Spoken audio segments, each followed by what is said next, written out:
Salam penuh damai untuk kita semua. Selamat berjumpa lagi dengan channel Kabar-Kabar Baik. Saat ini akan disampaikan tentang biografi mengenai Musa. Dia pernah menjadi pangeran di Mesir.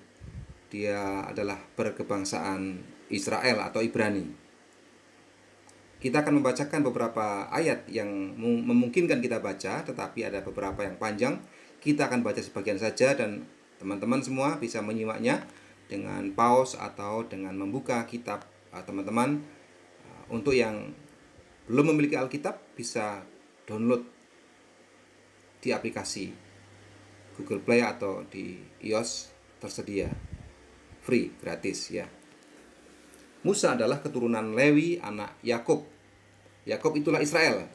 Ini adalah yang pertama dari biografi Musa. Dia adalah seorang keturunan Lewi. Ayahnya bernama Amram, ibunya bernama Yokebed, dan kakaknya adalah Harun.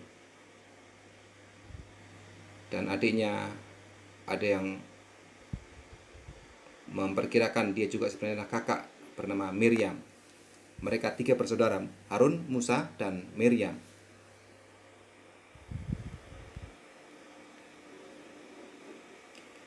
Yang kedua tentang Musa atau biografi Musa ini adalah Musa diselamatkan oleh bidan Mesir.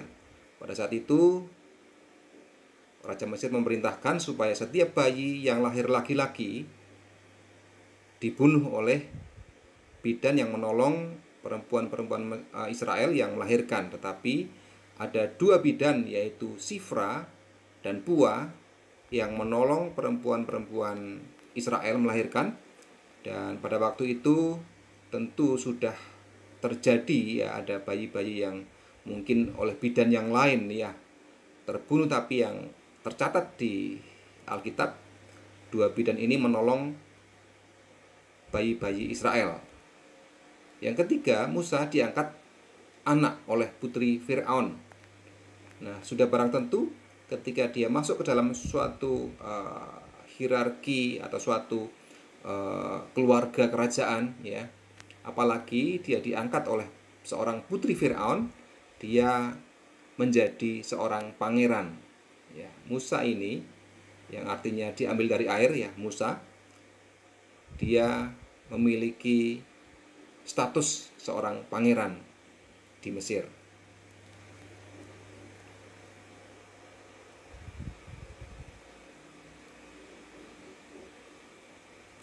Hal yang keempat, ketika Musa sudah mulai besar, menjadi dewasa, dan dia keluar. Ketika dia keluar, ia mendapati saudara-saudaranya yang bekerja paksa, ya, menjadi budak waktu itu di Mesir. Ada seorang Mesir yang memukul seorang Ibrani, yaitu saudara dari Musa. Ia menoleh ke sana sini, dan ketika dilihatnya tidak ada orang, dibunuhnya orang Mesir itu dan disembunyikannya mayatnya di dalam pasir. Jadi Musa membunuh seorang Mesir demi membela saudara-saudaranya.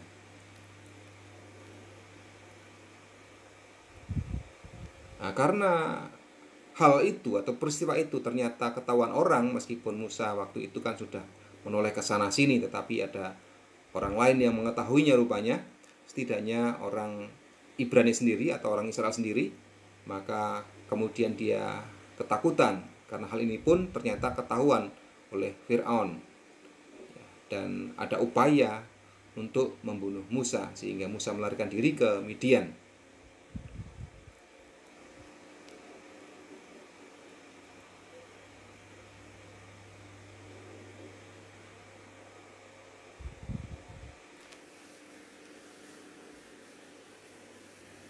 Nah, kalau kita perhatikan teman-teman, Midian ini adalah suatu bangsa yang kemungkinan besar dia adalah anak dari Abraham atau keturunan Abraham dari Ketura. Ya, salah satu anak yang dilahirkan Ketura bagi Abraham namanya adalah Midian. Dan sudah barang tentu imam di sini adalah menyembah Allah Yahweh, ya, Allah yang sama yang disembah oleh bangsa Israel pada waktu itu. Kemudian Musa menikahi salah satu dari 7 anak perempuan dari imam di Midian ini. Musa dipanggil oleh Tuhan. Kita akan baca ya. Adapun Musa, ia mengembalakan kambing domba Yitro, mertuanya imam di Midian. Sekali ketika ia menggiring kambing domba itu ke seberang padang gurun, sampailah ia ke gunung Allah, yakni gunung Horeb. Lalu malaikat Tuhan menampakkan diri kepadanya di dalam nyala api yang keluar dari semak duri. Lalu ia melihat dan tampaklah semak duri itu menyala tetapi tidak dimakan api. Dan seterusnya.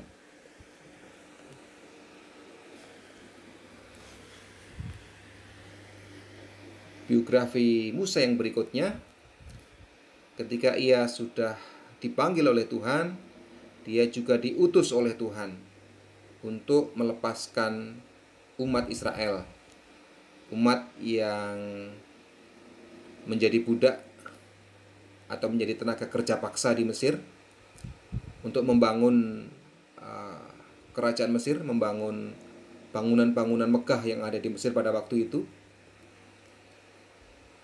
Dan ketika mereka berseru, maka Tuhan mendengarkan, sehingga Tuhan merencanakan bangsa ini keluar dari perbudakan atau dari tanah Mesir.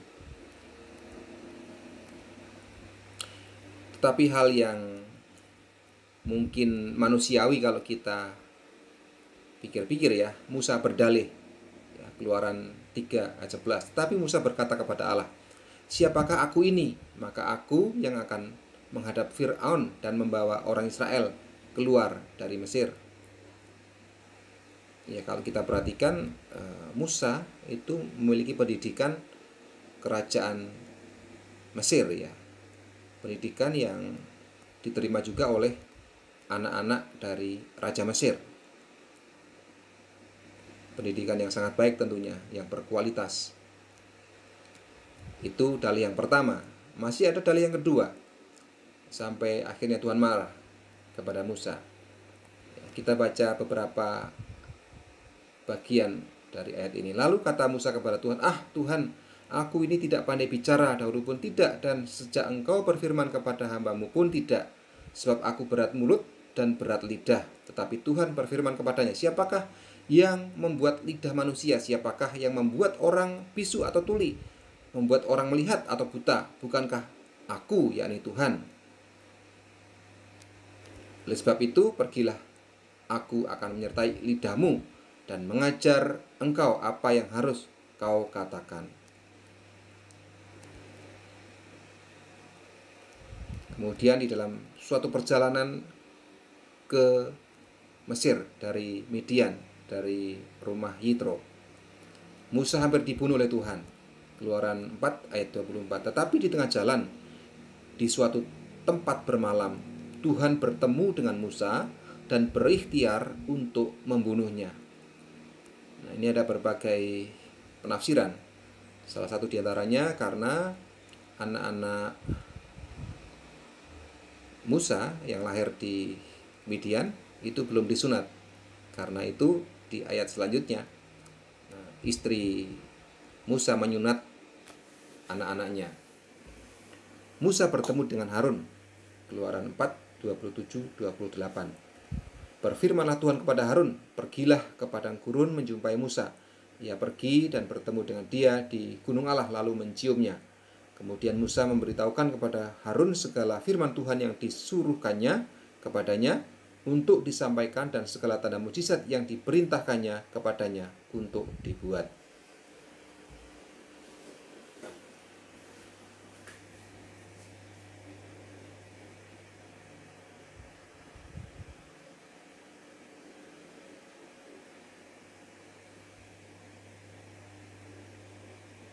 Musa dan Harun di hadapan Israel.